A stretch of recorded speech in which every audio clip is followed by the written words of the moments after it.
अरे दोस्तों, आज हम बात करेंगे एक ऐसे टॉपिक की जो आपके पेट को भी समझाएगा और दिमाग को भी। वो है इन्फ्लेशन। और इसके लिए हम ला रहे हैं मोमोज। हाँ, वही गरम गरम स्टीम वाले जो रोड पे 50 रुपए में मिलते थे और अब पता नहीं कौन सा गोल्ड लीफ लपेट के 90 रुपए के हो गए। चलो एक गर्मा गर्म कहानी से समझते हैं कि कैसे मोमोज की स्टीम इन्फ्लेशन का सिग्नल देती है। एक छोटा सा टाउन था, डुमरी नगर। वहां एक लड़का था, राजू, जो मोमोज का किंग था।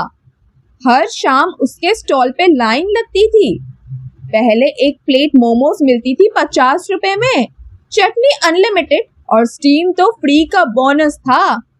लेकिन एक दिन ऐसा हुआ कि आटा, सब्जी, गैस सिलेंडर सबका दाम बढ़ गया। सप्लायर बोला, भाई राजू, अब रॉ मटेरियल महंगा हो गया, तुम्हारा प्रॉफिट उड़ जाएगा। राजू सोचा, मेरे कस्टमर्स तो प्यार से मोमोज खाते हैं, लेकिन मैं फ्री में थोड़ी ना बना सकता हूँ। तो राजू ने रेट बढ़ा दिया 50 से 70 रुपए। शुरू में कस्टमर्स बोले, अरे राजू भाई, क्या बात है, मोमोज तो अब प्रीमियम लग रहे हैं। पर धीरे धीरे कुछ कस्टमर्स कम हो गए। कुछ ने बार्गेनिंग शुरू कर दी और कुछ ने तो नया स्टॉल ढूंढ लिया।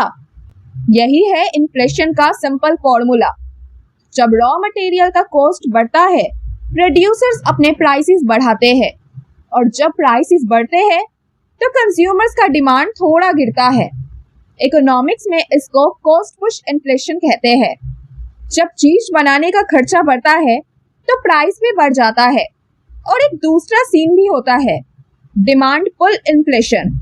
मान लो राजू के मोमोज की क्रेज इतनी बढ़ गई कि लोग लाइन में खड़े रहने लगे, पर सप्लाई उतनी ही रही और डिमांड ज्यादा लेकिन सप्लाई कम, तो प्राइस तो ऑटोमेटिकली ऊपर चला जाता है ना। एक दिन राजू ने सोचा, मैं इन्फ्लेशन का भूत भगाता हूँ।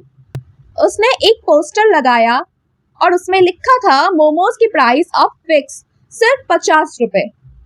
लोग खुश हो गए, स्टॉल पे रश लग गया। पर प्रॉब्लम ये हुई कि जल्दी ही उसके पास आटा खत्म हो गया, गैस सिलेंडर भी फंस हो गया। तब कस्टमर्स बोले, अरे राजू भाई, स्टीम तो फ्री थी, अब लगता है वो भी इन्फ्लेशन ले गया। Moral of the story is, price control का आइडिया अच्छा लगता है, लेकिन रियलिटी में अगर कॉस्ट बढ़ रहा हो तो सप्लाई टूट ही जाती है। फिर ब्लैक मार्केट शुरू हो जाता है। जैसे कुछ लोग चुपके से राजू के मोमोज को 80 रुपए में बेचने लगे। तो दोस्तों, चाहे मोमोज हो या दूध, इन्फ्लेशन को समझना जरूरी है, क्योंकि जब भी प्राइसेस बढ़ते हैं हमें समझना चाहिए कि रीजन क्या है, डिमांड ज्यादा है या कॉस्ट बढ़ गया है। और हाँ, अगले बार जब आप मोमोज खाने जाओ तो सिर्फ चटनी का टेस्ट मत देखो, थोड़ा इकोनॉमिक्स का भी स्वाद लो। मैं हूँ प्रियंका और ये थी आपकी गर्मा गर्म इकोनॉमिक्स की प्लेट। अगले एपिसोड में मिलते हैं किसी नए टेस्टी एग्जाम्पल के साथ।